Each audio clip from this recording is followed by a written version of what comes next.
Eh bien, bonjour, l'objectif de cette vidéo est de pouvoir répondre à la question suivante. Comment savoir si une fraction correspond à un nombre décimal?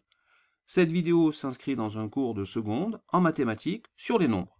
On va commencer par une définition. Un nombre décimal est un nombre qui peut s'écrire avec un nombre fini de chiffres après la virgule.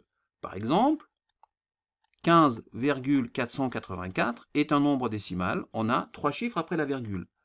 Moins 0,75 est un nombre décimal, on a 2 chiffres après la virgule. Par contre, 0,3333 de façon infinie, ça, ce n'est pas un nombre décimal.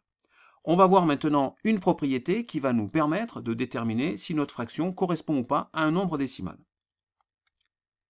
Un nombre grand N est décimal si et seulement si il peut s'écrire grand N égale A divisé par 2 puissance M fois 5 puissance P, avec A qui appartient à l'ensemble Z des entiers relatifs, M qui est la puissance de 2 qui appartient à N, l'ensemble des entiers naturels, et P qui est la puissance de 5 qui appartient à N, l'ensemble des entiers naturels.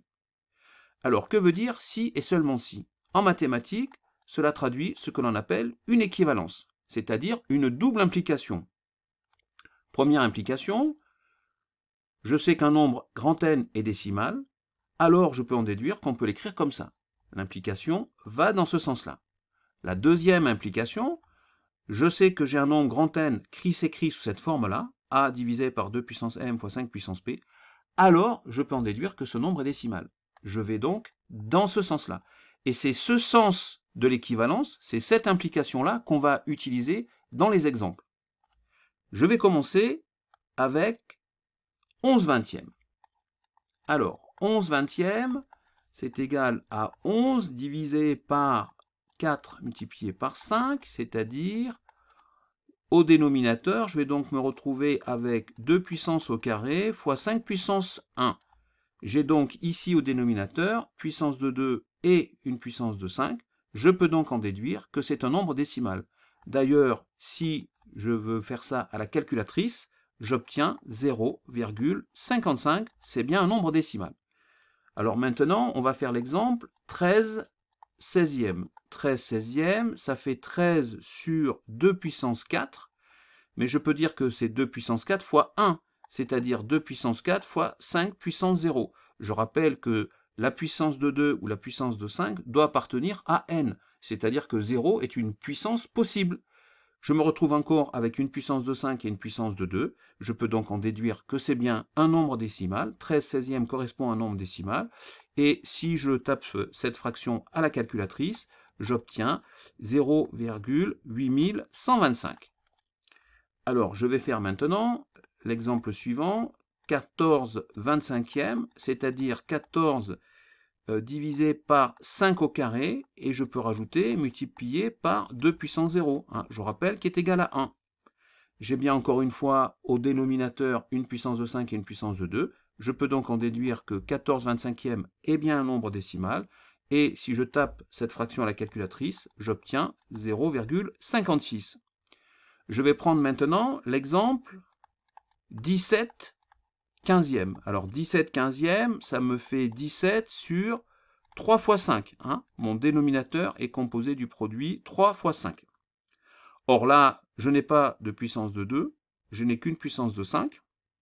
Alors on pourrait me dire, bah si j'ai une puissance de 2, je peux prendre 2 puissance 0, c'est égal à 1. C'est vrai. Mais par contre, j'ai une puissance de 3 qui est en trop. Et à cause de cette puissance de 3, 3 puissance 1, je peux dire que 17 15e n'est pas un nombre décimal, à cause du 3. D'ailleurs, si je prends la calculatrice, j'obtiens comme résultat 1,13333 de façon infinie. Donc ce n'est pas un nombre décimal. 17 15e n'est pas décimal. N'est pas décimal, contrairement aux autres. Lui n'est pas décimal. On va voir maintenant un dernier exemple. 18 15e. 18 15e, donc je décompose, 18 divisé par 3 fois 5. 3 fois 5 puissance 1, alors je peux dire aussi 2 puissance 0, mais comme j'ai le 3, je peux dire que, a priori, cette fraction ne correspond pas à un nombre décimal. Or, si je prends la calculatrice et que je vérifie, j'obtiens 1,2, qui est un nombre décimal. Donc il y a un problème. Eh bien, ce que j'ai oublié de vous préciser, c'est qu'il faut à chaque fois que les fractions soient irréductibles pour pouvoir faire cette propriété. C'est-à-dire que si je prends, encore une fois, 18 quinzièmes, je sais que 18, c'est 3 fois 6, et 15, c'est 3 fois 5. Et donc, je peux simplifier, et en fait, cette fraction, 18 quinzièmes, correspond à 6 cinquièmes. Et là, ça fait bien 6 divisé par 2 puissance 0 fois 5 puissance 1. C'est bien un nombre décimal. Donc, ce qu'il faut bien retenir, c'est que cette propriété s'applique uniquement sur des fractions irréductibles. Ou sinon, on peut se faire avoir comme avec 18 quinzièmes. Et si je prends ma calculatrice, effectivement, c'est ce que je vous avais dit tout à l'heure, on a bien 1,2. Et donc voilà, c'est la fin de cette vidéo. J'espère qu'elle vous a plu. Et je vous dis donc à bientôt sur la chaîne YouTube Scol Mathématiques ou le site internet Scol Mathématiques aussi. Au revoir!